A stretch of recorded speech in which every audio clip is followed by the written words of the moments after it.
नमस्कार दोस्तों, स्वागत है आपका टुडे ब्रेकिंग न्यूज अपडेट्स में, जिसमें आज के मुख्य समाचार में सबसे पहली और बड़ी खबर में आपको बताएंगे कि चाइना और पाकिस्तान को राजनाथ सिंह का सख्त पैगाम, रक्षा मंत्री ने किया अपने मास्टर प्लान का खुलासा। दूसरी ब्रेकिंग न्यूज में जिक्र होगा कि जंग के लिए तैयार भारत, त्वरित और पारदर्शी फैसला लेना जरूरी, रक्षा मंत्री राजनाथ सिंह ने कही ये बड़ी बात। तीसरी ब्रेकिंग न्यूज में आपको बताएंगे कि पाकिस्तान की वर्ल्ड कप में हार पर कश्मीरी छात्रों का हंगामा, बिहारी स्टूडेंट ने किया विरोध तो हुआ पत्थरबाजी। चौथी ब्रेकिंग न्यूज में आपको बताएंगे कि यूक्रेन के शहर खेर्सोन में फिर गूंजा राष्ट्रगान, राष्ट्रपति जेलेंस्की ने फहराया राष्ट्रीय ध्वज। और पांचवी बड़ी खबर में जिक्र होगा कि विश्व गुरु बनने की दिशा में भारत ने बढ़ाया एक और कदम। इस वक्त सुर्खियों में है बिहार का सौराठ सभागाछी, विश्व कल्याण का संकल्प लेकर मिट्टी और गंगा जल से एक दिन में तैयार किए 1.25 करोड़ पार्थिव शिवलिंग और की उसकी पूजा। दोस्तों, हर एक खबर की गहराई में आपको ले जाएंगे, लेकिन उससे पहले अगर आपको विदेश की सेना और पीएम मोदी पर पूरा भरोसा है और अगर आपको भी ऐसा लगता है कि मोदी है तो हर जीत मुमकिन है, तो आप अभी इस वीडियो को कीजिए लाइक और लाल बटन को दबा के चैनल को सब्सक्राइब करके कमेंट में लिखिए जय हिंद, जय भारत और इसी के साथ हर हर महादेव भी लिखिएगा। दोस्तों, रुक करते हैं सबसे पहली और बड़ी खबर की तरफ।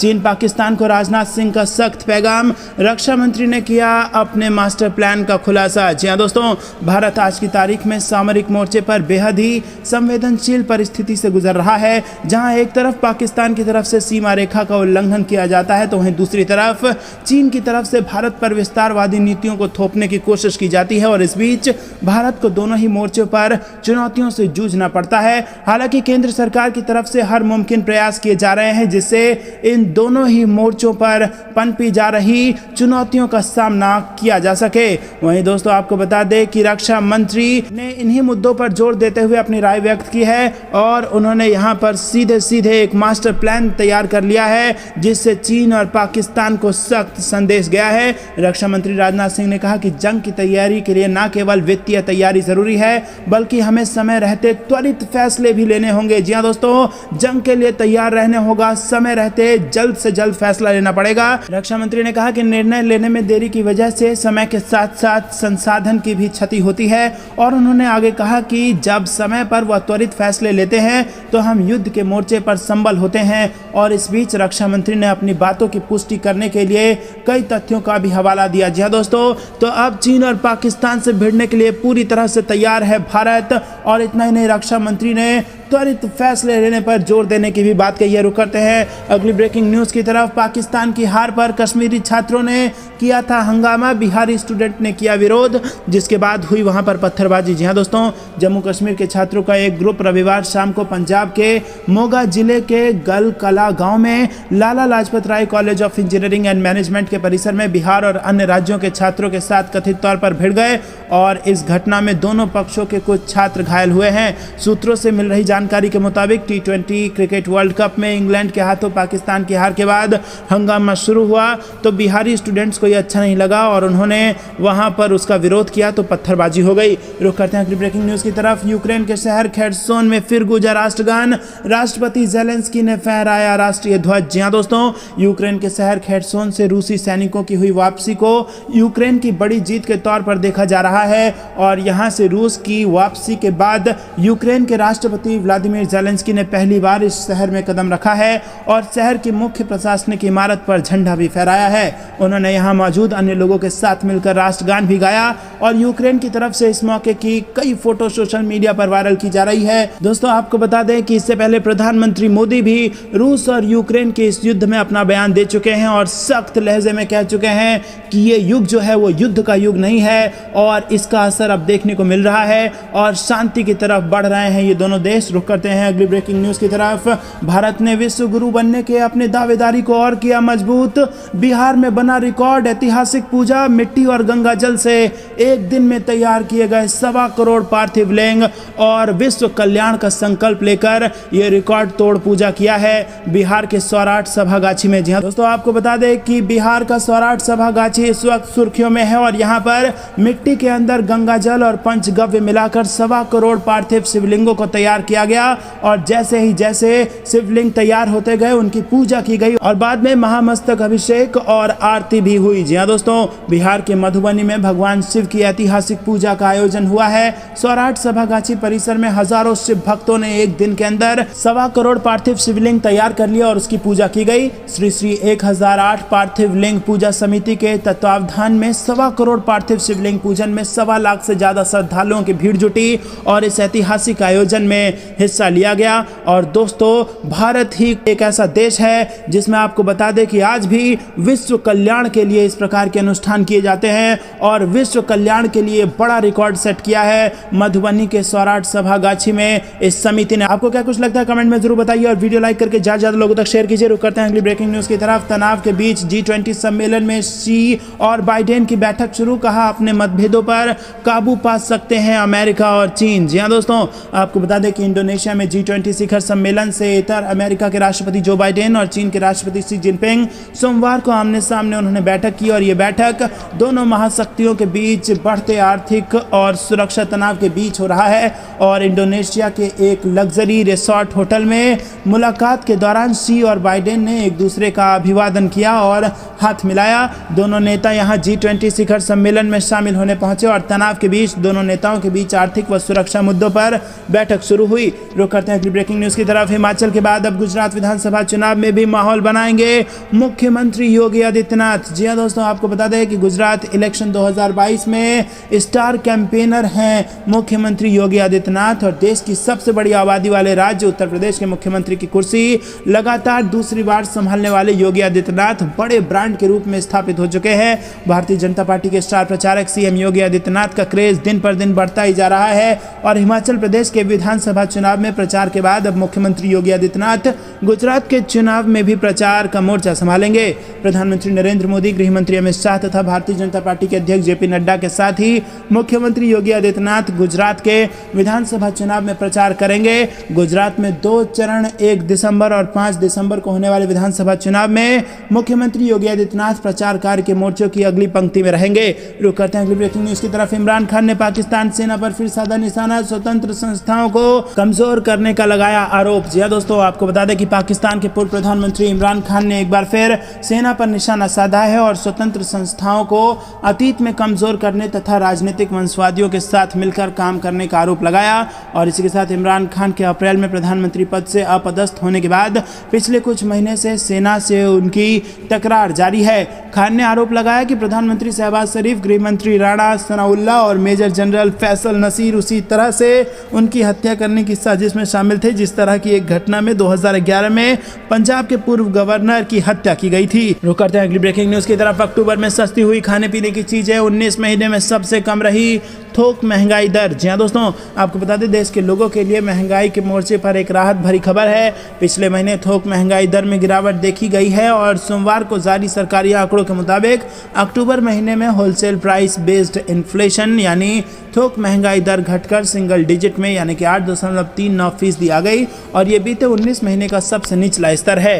रुक करते हैं अगली ब्रेकिंग न्यूज की तरफ। पहाड़ों पर जारी बर्फबारी, उत्तर भारत में लुढ़केगा पारा और कई इलाकों में है बारिश का अलर्ट। जी दोस्तों, देश भर के कई इलाकों में मौसम का मिजाज सर्द हो चला है। रात और सुबह हल्की ठंड ने दस्तक दे दी है। वहीं पहाड़ी राज्यों में बर्फबारी का दौर भी जारी है।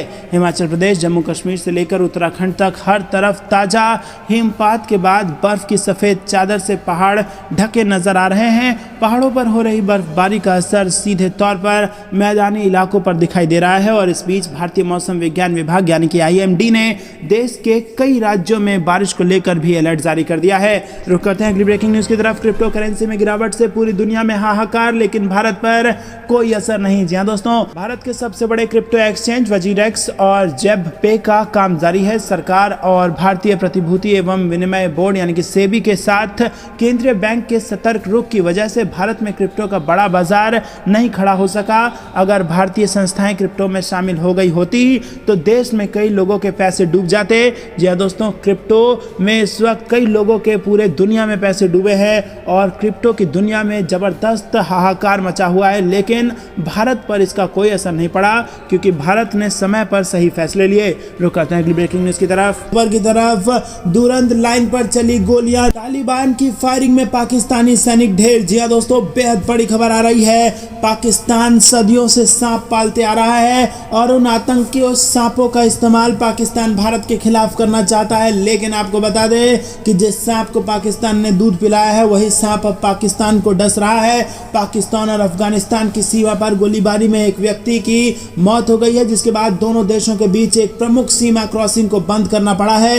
पाकिस्तान और अफगानिस्तान के अधिकारियों ने रविवार को बताया कि गोलीबारी के कारण दोनों देशों के बीच एक प्रमुख सीमा क्रॉसिंग को बंद कर दिया गया है और पाकिस्तान के दक्षिण पश्चिम बलूचिस्तान प्रांत में चमन सीमा बिंदु देश के पर्वतीय उत्तर पश्चिम में तोरखम के बाद दोनों देशों के बीच व्यापार के लिए सबसे महत्वपूर्ण सीमा बिंदु है। तो दोस्तों दोनों देशों के बीच जो सबसे इंपॉर्टेंट ट्रेड पॉइंट है उसको बंद कर दिया गया है यहाँ पर। और आपको बता दें कि इससे बड़ा नुकसान होने वाला है चीन और पाकिस्तान दोनों को ही। और इतना ही नहीं, जो हरकत पाकिस्तान भारत के खिलाफ सीमा पर दोहराता है उसी हरकत से पाकिस्तान को परेशान कर दिया है तालिबान ने। और तालिबान ने अफगानिस्तान और पाकिस्तान सीमा पर पाकिस्तानी सैनिकों की नींद उड़ाकर रखी हुई है। रुक करते हैं ब्रेकिंग न्यूज की तरफ। अब भारत की सेना अमेरिका और चीन को देगी टक्कर, पीएम मोदी के इस प्लान से नहीं बच पाएंगे दुश्मन। जी हां दोस्तों, सेना की मजबूती बढ़ी है। अगर आपको भी देश के सैनिक पर पूरा गर्व है तो कमेंट में जय हिंद जरूर लिखेगा दोस्तों, और वीडियो को लाइक, चैनल को सब्सक्राइब करना मत भूलेगा। आपको बता दें कि वो दिन अब दूर नहीं जब भारतीय सेना की ताकत कई गुना तक बढ़ जाएगी। अभी सक्रिय सैनिकों के मामले में चीन के बाद भारत दुनिया की सबसे बड़ी दूसरी सेना है। वहीं सबसे बड़ी सेनाओं में मामले में अमेरिका, रूस और चीन के बाद भारत दुनिया की चौथी सबसे बड़ी सेना है। मगर अब अमेरिका और चीन जैसे देशों को टक्कर देने के लिए प्रधानमंत्री मोदी ने भारतीय सेना को और अधिक ताकतवर बनाने का प्लान बनाया है और इसके लिए अमेरिका और चीन की ही तर्ज पर अब भारत में भी थिएटर कमान का गठन होने जा रहा है। ये भारत के लिए सबसे बड़ी उपलब्धि होगी। आर्मी सूत्रों के अनुसार मार्च 2023 से पहले देश में थिएटर कमान अमल में लाई जा सकती है।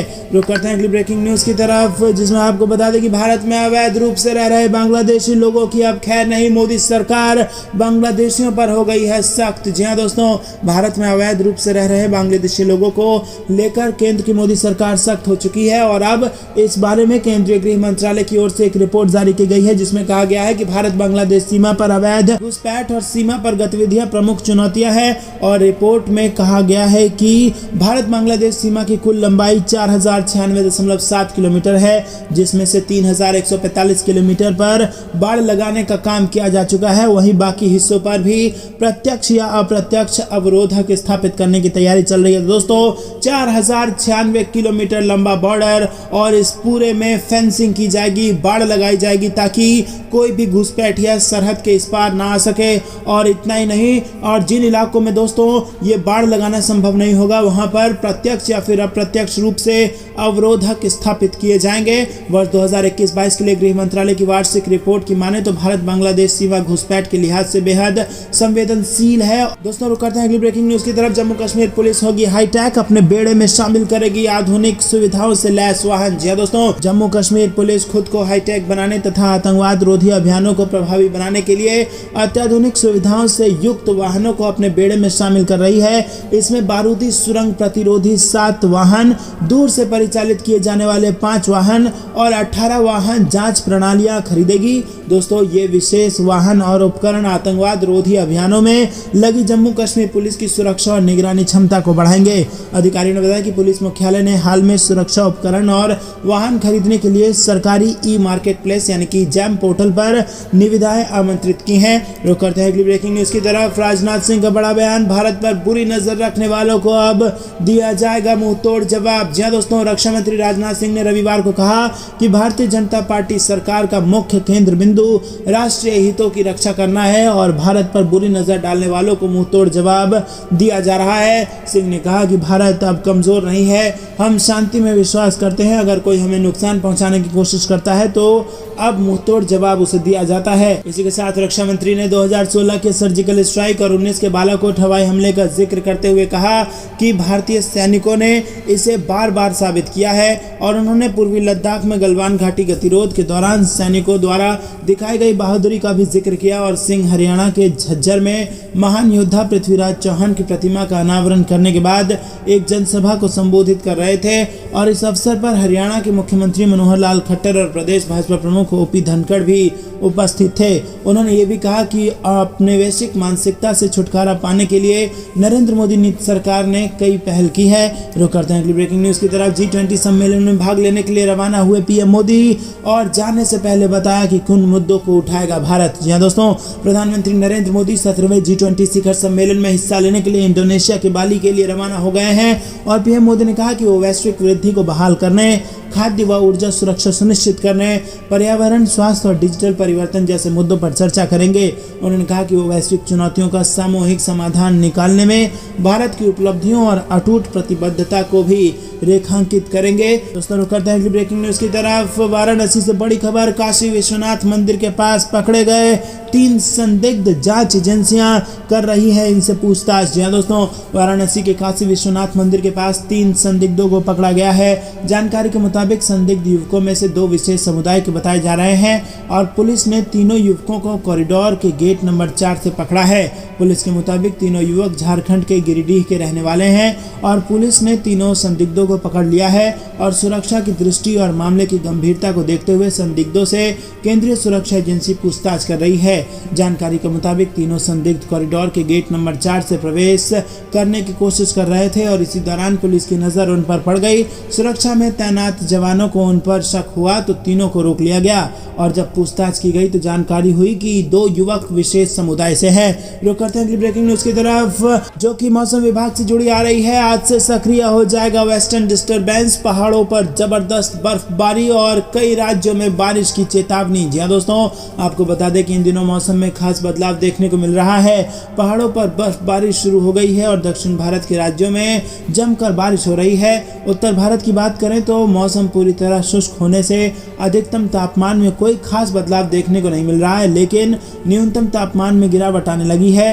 मौसम विभाग की ताजा पूर्वानुमान के मुताबिक अगले कुछ दिनों में मैदानी इलाकों में ठंड बढ़ सकती है। IMD के मुताबिक दिल्ली और इसके आसपास के इलाकों में सुबह के समय प्रदूषण और कोहरा देखा जा रहा है। दोस्तों आपको बता दें कि स्काईमेट वेदर के मुताबिक तमिलनाडु, केरल तथा दक्षिण आंध्र प्रदेश में मूसलाधार बारिश जारी रहेगी और बंगाल की खाड़ी पर बना गहरा निम्न दबाव का क्षेत्र निम्न दबाव के रूप में केरल को पार कर दक्षिण पूर्वी अरब सागर में पहुंचेगा। रुक करते हैं अगली ब्रेकिंग न्यूज की तरफ। कनाडा में स्थायी निवासी अब बन सकते हैं देश की सेना का हिस्सा, भारतीयों को होगा इससे फायदा। जी हां दोस्तों, कनाडा के सशस्त्र बलों ने घोषणा कर दी है कि स्थायी निवासियों को अब सेना में भर्ती की अनुमति दी जाएगी, क्योंकि सेना जवानों की कमी का सामना कर रही है। मीडिया की एक खबर में ये जानकारी दी गई है।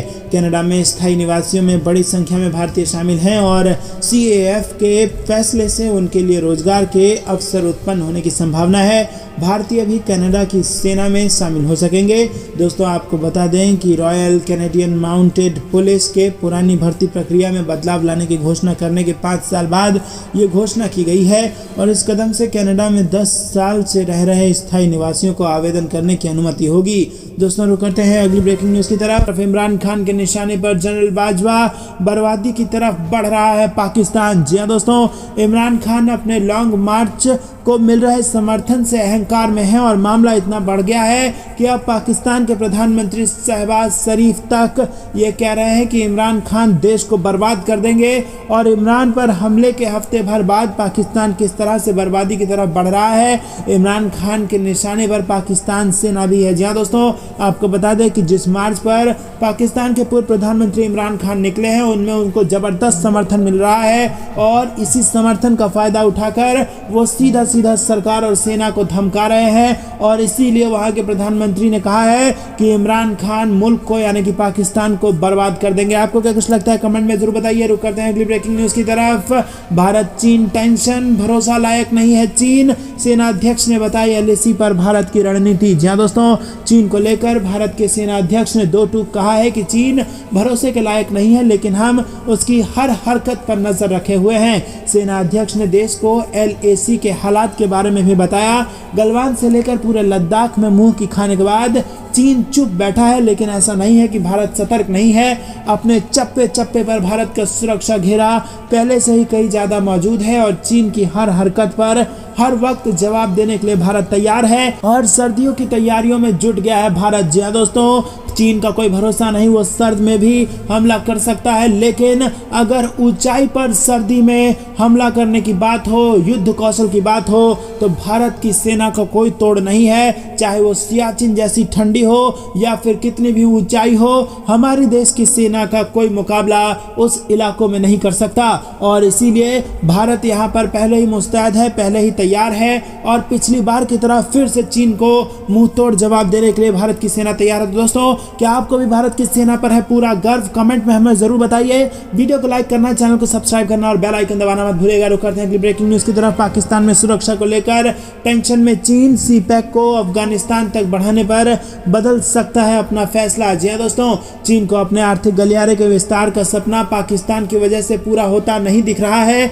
चीन प्रधानमंत्री शहबाज शरीफ के संकल्प करने के बावजूद पाकिस्तान CPEC के विस्तार का काम अफगानिस्तान में नहीं कर पा रहा है।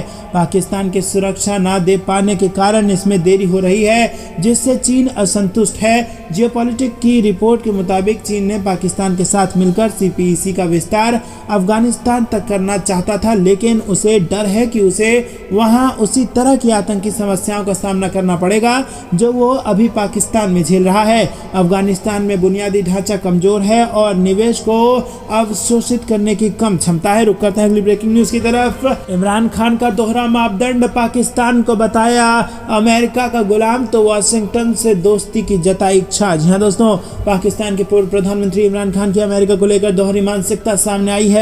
एक तरफ इमरान खान ने अमेरिका पर पाकिस्तान के साथ गुलामों जैसा बर्ताव करने का आरोप लगाया है और दूसरी तरफ वो अमेरिका के साथ संबंधों को सुधारने की बात कर रहे हैं। अप्रैल में अविश्वास प्रस्ताव लाकर सत्ता से हटाए गए इमरान खान ने पूरे प्रकरण के पीछे विदेशी साजिश यानी अमेरिका को जिम्मेदार ठहराया था, लेकिन अब वो वाशिंगटन के साथ मिलकर काम करना चाहते हैं। और कुछ दिनों पहले जानलेवा हमले में इमरान के पैरों में गोली लग गई थी।